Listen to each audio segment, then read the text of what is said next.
সকালে জামাই ষষ্ঠী আর বিকেলে আরএসএস এর অনুষ্ঠানে দিলীপ ঘোষ তিনি পৌঁছে যান। আজকের শাহের সফরে ব্রাত্যই ছিলেন দিলীপ ঘোষ। কেন্দ্রীয় স্বরাষ্ট্রমন্ত্রীর বৈঠকে ডাক না পেয়ে কিছুটা অভিমানী দিলীপ, তার মধ্যেই যান জামাই ষষ্ঠীতে। আর বিকেলে গন্তব্য উলুবেড়িয়া, তাঁতিবেড়িয়া সারদা শিশু মন্দির স্কুলে তিনি যান। 15 দিন ব্যাপী আরএসএস এর প্রশিক্ষণ শিবিরের আজ ছিল সমাপ্তি অনুষ্ঠান। বেশ কিছুক্ষণ সময় কাটান সেখানে। বেরিয়ে যাওয়ার সময়ে প্রশ্নের উত্তরেই শুধুই মুচকি হাসি।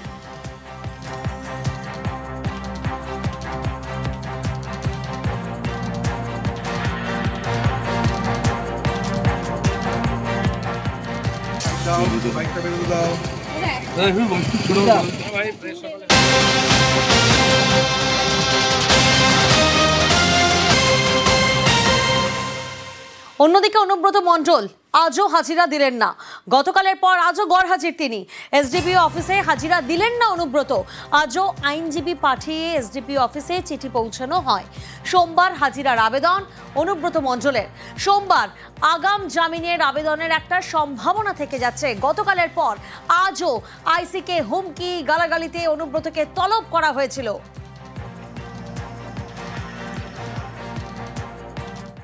আমরা তদন্তকারী অফিসারকে যা বলার বলি, আমাদের আইন যেভাবে পারমিট করেছে সেইভাবেই করি। অসুস্থ সেটা জানালেন? অসুস্থ যেটা জানো না, আইনের মোতাবেক জানেন।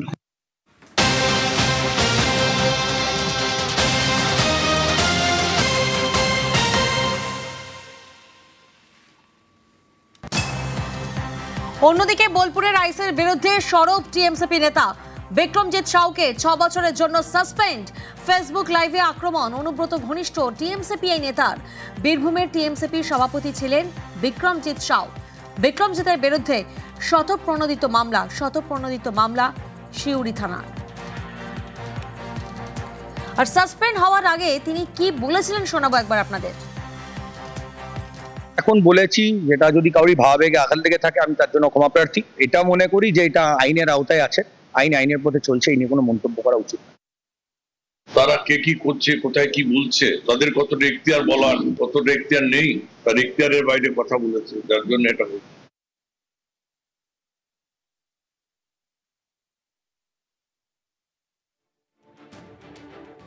নজর রাখবো অন্যান্য খবরের দিকে। প্রশাসনের অনুমতি ছাড়াই গুঁড়িয়ে দেওয়া হলো অবনীন্দ্রনাথ ঠাকুরের শান্তিনিকেতনের বাড়ি। ঐতিহ্যশালী এই বাড়ি কেন এভাবে ভেঙে ফেলা হলো? ক্ষুব্ধ শান্তিনিকেতনের প্রাক্তন আশ্রমিকরা। অবনী ঠাকুরের বাড়ি ভাঙার বিষয়ে কিছুই জানা নেই বলে দাবি বোলপুর পুরসভার।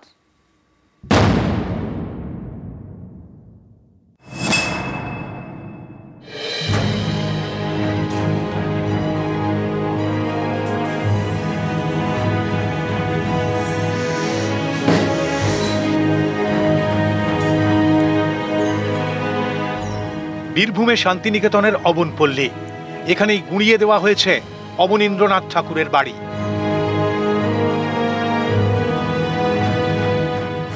অবনীন্দ্রনাথ ঠাকুর তাঁর ছবি গল্প বলে, তাঁর গল্প ছবি আঁকে। রবীন্দ্রনাথ ঠাকুরের ভাইপো, বিশ্বভারতীর দ্বিতীয় উপাচার্য। অবন ঠাকুরের স্মৃতি বিজড়িত বাড়িটা এখন আর নেই, একেবারে গুঁড়িয়ে দেওয়া হয়েছে।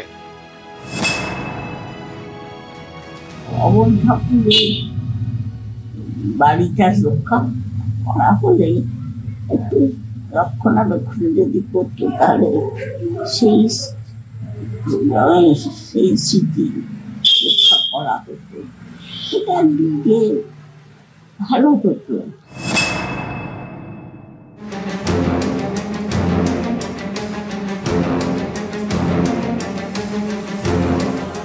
অবন ঠাকুরের নামেই শান্তিনিকেতনের রতনপল্লীর পাশে অবনপল্লী। এখানে প্রায় 3 বিঘা জায়গা জুড়ে ছিল অবনীন্দ্রনাথ ঠাকুরের বাড়ি, নাম আবাস। ঐতিহ্যশালী এই বাড়ি এখন ধ্বংসস্তূপ। রবিবার পুরোপুরি গুঁড়িয়ে দেওয়া হয়। গত ফেব্রুয়ারিতেও এই বাড়ি ভাঙার চেষ্টা করা হয়, তখন বাধা দেয় বোলপুর পুরসভা, গেটের তালাও ঝুলিয়ে দেয়। তারপরেও রবিবার ভাঙা হলো অবনীন্দ্রনাথ ঠাকুরের আবাস। গেটে বোলপুর পুরসভার তালা ঝুলছে, তাতে থোড়াই কেয়ার। পাঁচিল ভেঙে ভিতরে ঢুকে গুঁড়িয়ে দেওয়া হয়েছে ঐতিহ্যশালী অবন ঠাকুরের বাড়ি। আমরা ঘর মালিকের নির্দেশে এখন এসেছি, ও যার জায়গা মানে তাই সেই জেসিবি লাগাইছে, জেসিবি এসে বলে আমরা এসেছি। মানে যেটুকু ভাঙা ছিল বাকিটাও জেসিবি দিয়ে ভাঙলো। হ্যাঁ, বাধা দেওয়ার কেউ আসেনি, পৌরসভা থেকে কেউ আসেনি। এই বাড়িটা তো পৌরসভা ভাঙতে নির্দেশ বারণ করেছিল। কাজ জানি না, আমরা কাজ করছি, আমরা কি জানবো, আমাদের লেবার মানুষ, বুঝতে পারছেন তো। এবার যা ঘর মালিক বলেছে আমরা এসেছি, কাজে লেগেছি। কি করে ভাঙলেন আজকে জিসিবি করে? হ্যাঁ, পাচ্ছি তো। জানা গিয়েছে অবনীন্দ্রনাথ ঠাকুরের বংশধররা এই বাড়ি বিক্রি করে দিয়েছেন। যিনি কিনেছেন তিনি এই পুরনো বাড়ি ভেঙেছেন। কিন্তু এটা কি রোখা যেত না? অবনীন্দ্রনাথ ঠাকুরের বাড়ি কি বাঁচিয়ে রাখা যেত না? এ বিষয়ে বোলপুরের মহকুমা শাসকের দাবি, বাড়ির মালিকের পক্ষ থেকে পুরনো বাড়ি সংস্কারের জন্য আবেদন করা হয়েছিল। ভাঙার বিষয়ে কিছু জানানো হয়নি। পুরো কর্তৃপক্ষ ভাঙার অনুমতি দিয়েছিল কিনা জানা নেই। বোলপুর পুরসভার দাবি, তারা বাড়ি ভাঙার অনুমতি দেয়নি। তাহলে বাড়ি ভাঙা হলো কিভাবে? প্রশাসনের অনুমতি ছাড়াই কি অবনীন্দ্রনাথ ঠাকুরের আবাস গুঁড়িয়ে দেওয়া হলো? প্রশ্ন অনেকেরই। বোলপুর থেকে ইন্দ্রজিৎ রুজ, নিউজ 18 বাংলা।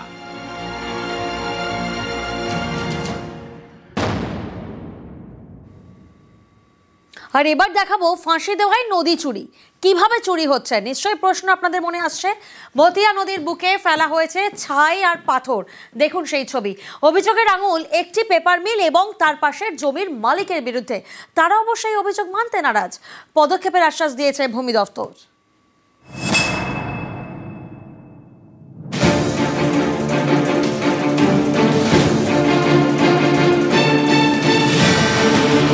এটা মহানন্দা শাখা নদী, নাম মতিয়া। ছাই আর পাথর ফেলে বুঝিয়ে দেওয়া হচ্ছে নদী। শিলিগুড়ির ফাঁসি দেওয়া। এখানকার বিধাননগর 1 নম্বর গ্রাম পঞ্চায়েতের গা ঘেঁষে বয়ে গিয়েছে মতিয়া। এই নদীর পাশে রয়েছে একটি পেপার মিল। অভিযোগ, কারখানা বড় করতে তারা নদী দখলের ছক কষেছে। নদীর বুকে ফেলছে ছাই আর পাথর। এই পেপার মিলের পাশের জমির মালিকের বিরুদ্ধেও একই অভিযোগ। এই নিয়ে ক্ষুব্ধ স্থানীয়রা, কারণ মতিয়ার জলে অনেকে চাষ করেন। তাদের অভিযোগ, এভাবে নদী বুঝিয়ে দিলে চাষের ক্ষতি হবে, এমনকি বর্ষায় বিপদ বাড়বে। নদীর গতিপথ বন্ধ হয়ে গেলে জল ঢুকবে গ্রামে। আমাদের জমি সব তো এদিকেই। এখন নদী যদি এখানে বন্ধ করে দেয়, সবাই এখন আনারসের সিজন, এখন আনারসগুলো যদি পচে যায়, কথা নদী জল ঢুকলে কিন্তু আনারস পচে যায়, সে ড্যামেজ কেটে দিবে। পরবর্তী সময় আবার এই জল আবার গ্রামে ঢুকতে পারে। এখন চাচ্ছে যেরকম ছিল নদীটা সেরকমই থাক। নদী বাঁধ দিচ্ছে, দেখার কারণে আমাদের বস্তির লোকগুলো সবাই অবজেকশন করতেছি, মানে না। নদী ঘুরলে এদিকে আমাদের সব ভাঙে চিঙে একদম সর্বনাশ করে দিবে। আমাদের জমি যা আছে, আমার নিজের খতিয়ান জমিতে আমরা ছাই ফেলাচ্ছি, আর কোনো নদীতে জমিতে আর কিছু আলাদা আমরা ফেলাচ্ছি না। এই যে এই বোল্ডার ছাই এগুলো কি ফেলছে? এগুলা তো আমরা ফেলে নাই, হোসাতে পাশে যে জমি আছে ও বলছে আমাদের নিজের খতিয়ান জমিন, ওইখানে আমরা বোল্ডার নিয়ে আসে ফেলাইছি। আমি নদী পরিবর্তন করছি না, আমার খতিয়ান জমি প্রতি বছর ভেঙে যাচ্ছে, যাতে বাঁচানোর জন্য আমি চেষ্টা করছি। প্রতি বছর 4-5 ফুট করে ভেঙে যাচ্ছে। না, নদীর গর্ভে আমি পরিবর্তন করি না। সরকার থেকে এসে মেপে দেখে আপনারা তদন্ত করে সিদ্ধান্ত নিতে পারেন। ব্যবস্থা নিচ্ছি, লোক পাঠাচ্ছি, দেখে আসছি। যা আইনগত ব্যবস্থা তখন মুক্ত করে এখানে সরকারি বোর্ড লাগিয়ে দিয়ে এসছে। সেই সমস্যাটা তো সমাধান করা গেছে, আবার তৈরি হয়েছে, আবার ব্যবস্থা নিতে হবে। প্রায় 3 একর এলাকা জুড়ে পেপার মিল। মাস 6 আগে এই পেপার মিলের বিরুদ্ধে কাজীগঞ্জ এলাকায় মতিয়ার চর দখলের অভিযোগ ওঠে।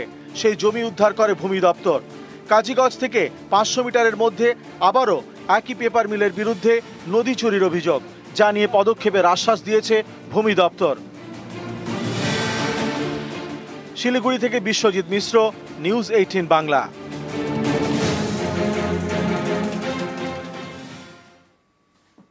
একদিকে নদী চুরি আপনারা দেখলেন, আর অন্যদিকে জমির জট কাটিয়ে জল প্রকল্পের কাজ শুরু হচ্ছে। পরিশ্রুত জল প্রকল্পের ট্রায়াল রান শুরু করলো জলপাইগুড়ি পুরসভা। ট্রায়াল শেষে বাড়ি বাড়ি এবার খাবার জল।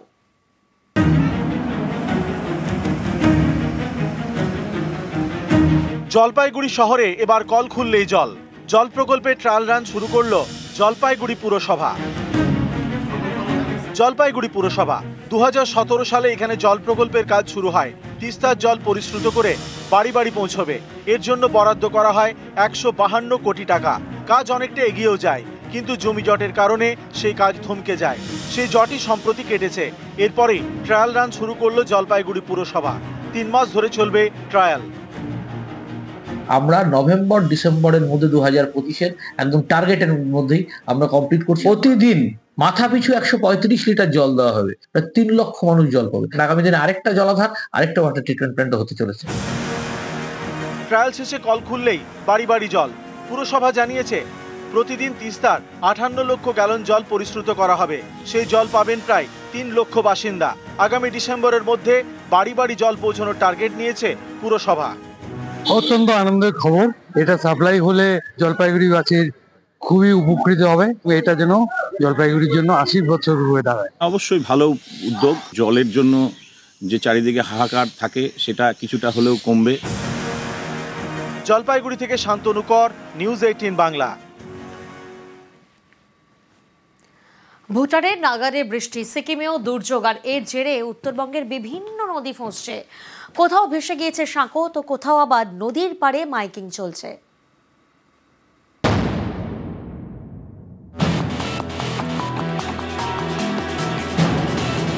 নদীতে এখন স্রোত, জলের তোড়ে ভেসে গিয়েছে বাঁশের সাঁকো। ভুটানে দফায় দফায় বৃষ্টি। বৃষ্টি হচ্ছে কোচবিহারের তুফানগঞ্জেও। এর জেরে রায়ডাক নদী এখন ফুঁসছে। এ নদীর এক পাড়ে রামপুর 1 এবং রামপুর 2 নম্বর গ্রাম পঞ্চায়েত, অন্য পাড়ে তুফানগঞ্জ বক্সিরহাট। এই নদী পারাপারের জন্য বড় ভরসা বাঁশের সাঁকো। রায়ডাক নদীর জলের তোড়ে সেই সাঁকোটাই ভেসে গিয়েছে। এতে বেজায় বিপাকে দুপাড়ের বাসিন্দারা। ঝুঁকি নিয়ে অনেকেই যাতায়াত করছে নৌকোয়। সাঁকো ছিল তখন তো সুবিধা হতো আমাদের, বক্সিরহাট যেতে টাইম প্রচুর শর্ট হতো। তখন তো জাকলাটা ভেঙে গেছে, জলের কারণে সাঁকো ভেঙে গেছে। হ্যাঁ, জলের কারণে সাঁকোটা ভেঙে গেছে।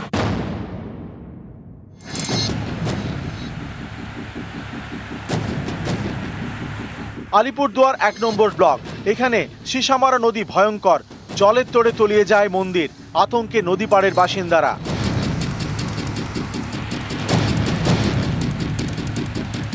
জল বাড়ছে তোর সাথেও। ধ্বংসাত্মক রূপ ভুটানের নদীর। জলদাপাড়া জাতীয় উদ্যান সংলগ্ন আলিপুরদুয়ার বিধানসভার সিসামারা এলাকায় আবার ওই নদীর জল বেড়েছে সিসামারা নদীতে। সেখানে একটা মন্দিরকেও পর্যন্ত ভেঙে উড়িয়ে দিয়ে মন্দির চলে গেছে।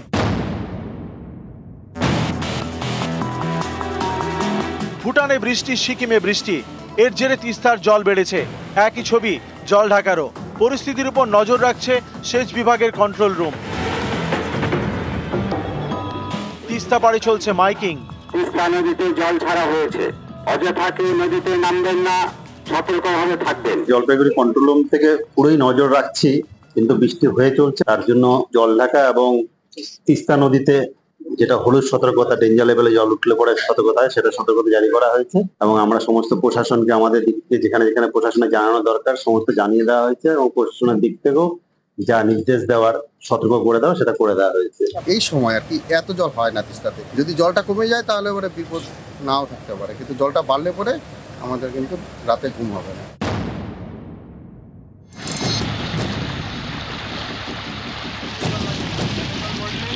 জলপাইগুড়িতে ফুঁসছে ডায়না। এর জের ভেঙে যায় অস্থায়ী নদী বাঁধ। থমকে যায় ডায়না নদীতে ড্রেজিং এর কাজ। যেভাবে নদীর জলস্তর বাড়ছে তাতে নদীর পাড়ে আতঙ্কও বাড়ছে। রাত্রে ভয় লাগে, প্রচুর জল বাড়ছে। বাচ্চা কাচ্চা নিয়ে থাকি, ডায়নার পাশে এরকম কাজ চলতেছে। এখন তো পুরা যে গর্ত করতেছে, এই গর্ত ভেঙে ভেঙে পুরো আমাদের এদিকে পুরো এখন পাথরে নাই, খালি বালু বালু হয়ে গেছে। ড্রেজিং হলে গ্রামে জল ঢুকবে না। নিউজ 18 বাংলা। একদিকে আমরা দেখলাম উত্তরবঙ্গের একাধিক নদী ফুঁসছে, অন্যদিকে ভয়ঙ্কর তিস্তা, মেঘভাঙা বৃষ্টি, বিপর্যস্ত সিকিম, ক্ষতিগ্রস্ত চোংথাম জলবিদ্যুৎ প্রকল্প, টানা বৃষ্টি আর টানা বৃষ্টিতে ক্ষতিগ্রস্ত একাধিক ব্রিজ। উত্তর সিকিমে এখন পর্যটকদের নো এন্ট্রি। কালিম্পংয়ের তিস্তা পাড়েও জারি হয়েছে সতর্কতা। ফুঁসছে তিস্তা, অবিরাম বৃষ্টির পূর্বাভাস। যাত্রী সুরক্ষার কথা মাথায় রেখে তাই সোমবার এবং মঙ্গলবার সকাল 8টা থেকে দুপুর 2টো পর্যন্ত 10 নম্বর জাতীয় সড়ক বন্ধ।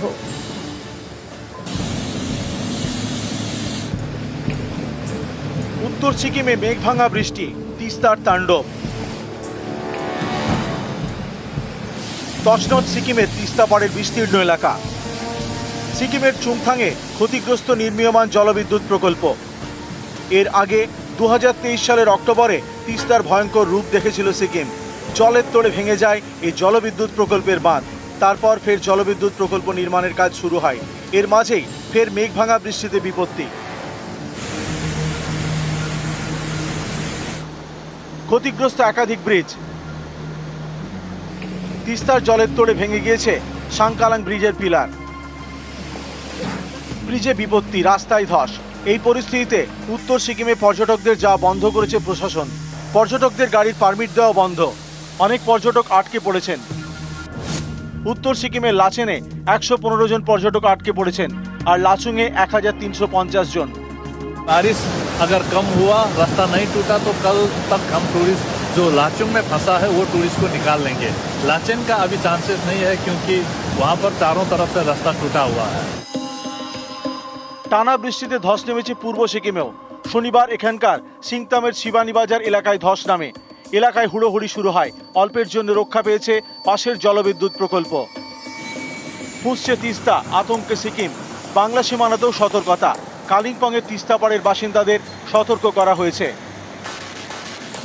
ক্যামেরায় মনিল আমার সঙ্গে পার্থপ্রতিম সরকার, নিউজ 18 বাংলা।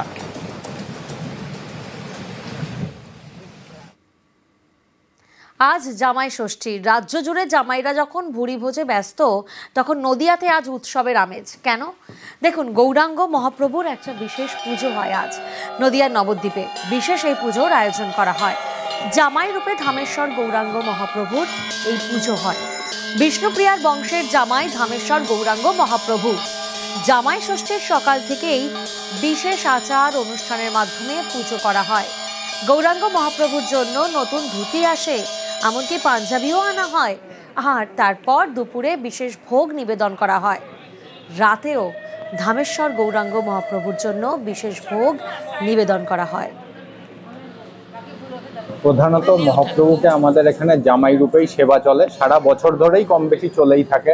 এক একজনের সেবায়িতের মতে এক এক রকম সেবা দেয়া হয়, কিন্তু আজকের যেহেতু একটি বিশেষ দিন ষষ্ঠী, তো সেই দিনে ওনাকে বিভিন্ন সাজ সরঞ্জামের সাথে মায়েরা, আমাদের ঘরের যারা মায়েরা আছেন তারা এসে ষষ্ঠী দেন, এবং তারপরে দুপুরবেলায় এক এক ক্রমে ভোগ সাজানো হয়, বিভিন্ন পদ করা হয় ভোগে, 56 মিষ্টিরও চেষ্টা করা হয়, এরকম করা হয়ে থাকে।